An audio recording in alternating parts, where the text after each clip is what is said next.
Hello everyone, welcome back. तो कैसे हैं आप लोग? आशा करता हूँ अच्छे होंगे। पार्ट 4 में आप लोगों का स्वागत है। पार्ट 3 में हमने कुछ बेसिक फार्मूलों के बारे में जाना था और इस पार्ट में हम इफ फंक्शन के बारे में अच्छे से जानेंगे। तो चलिए स्टार्ट करते हैं बिना टाइम वेस्ट किए। तो इफ फंक्शन को जानने से पहले परसेंटेज निकाल लेते हैं, जिससे ज़्यादा आसानी रहेगी। परसेंटेज निकालने के लिए इजिकल टू जितने इन्होंने एग्ज़ाम में मार्क्स प्राप्त किए हैं उसको डिवाइड कर देंगे टोटल नंबर से, जितने का वो एग्ज़ाम हुआ था। तो इंटर प्रेस करते हैं और ये परसेंटेज में आ जाएगा, है ना। और इसको ड्रैग कर देंगे। परसेंटेज में ये इसलिए आ गया है क्योंकि यहाँ पर इसको नंबर फॉर्मेट में जाके इसको परसेंटेज में कर रखा है, इसलिए ये परसेंटेज का आइकन भी आ रहा है ना। परसेंटेज का निशान भी आ रहा है। अगर इसको नंबर फॉर्मेट में कर देते हैं तो केवल 50 आएगा, इस तरह से आएगा, है ना। और इसको जब मल्टीप्लाई यहाँ पर इसको थोड़ा जूम कर देते हैं। यहाँ पर अगर मल्टीप्लाई 50 से कर देंगे, मतलब 100 से कर देंगे, तो ये इधर 50 आ जाएगा, है ना। और यहाँ पर हमको क्या करना है, इसमें इसको मल्टीप्लाई 100 के हटा के इंटर करके और इसको परसेंटेज में कन्वर्ट कर देना है नंबर फॉर्मेट में, यहाँ से, है ना। यहाँ से परसेंटेज में कर देना है, ये परसेंटेज में आ जाएगा। जूम इन कर लेते हैं और इफ फंक्शन को जानते हैं, अब समझते हैं फंक्शन के बारे में। तो इफ कंडीशंस कैसे देते हैं वो बताता हूँ। अगर अगर 60% 60% के बराबर किसी स्टूडेंट्स के नंबर आए हैं या 60% से ज़्यादा हैं, तो ग्रेटर देन और इज इक्वल टू, यदि 60%, कितना, 60%, तो ये पास होने चाहिए, है ना।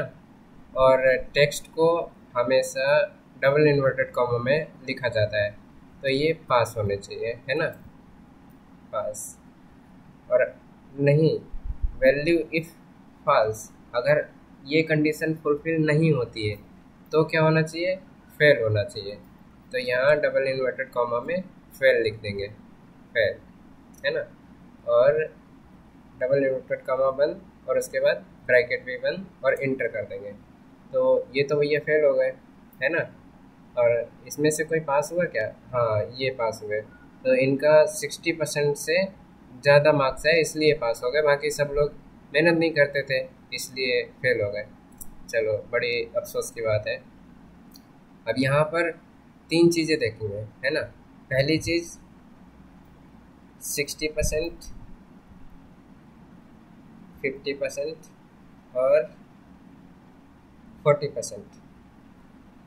60% वालों के लिए ए ग्रेड, 50% वालों के लिए बी ग्रेड और 40% वालों के लिए सी ग्रेड असाइन करेंगे, है ना। तो यहाँ पर डिलीट कर देते हैं इसे और यहाँ पर कंडीशन देना स्टार्ट करते हैं। तो इजिकल टू इफ क्या कंडीशन देना स्टार्ट करेंगे, K2 ग्रेटर देन और इज इक्वल टू, अगर 60% है, कितना, 60% है,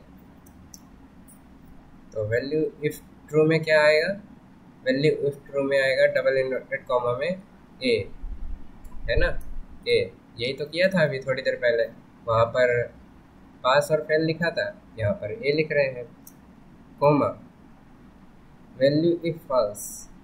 तो यहाँ पर एक सेकंड कंडीशन देंगे,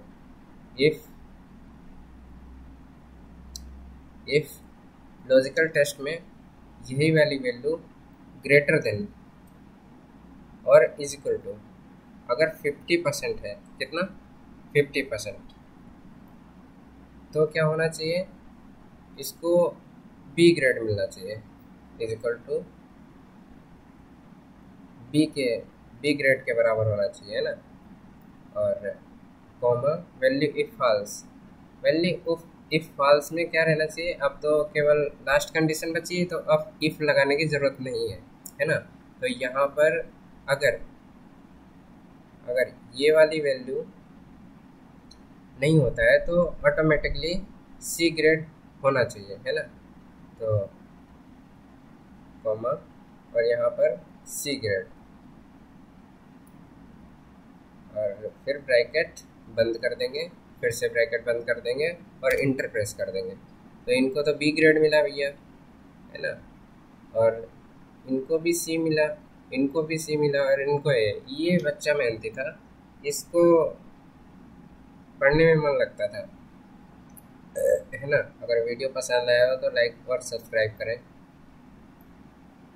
और शेयर भी करें। Thank you.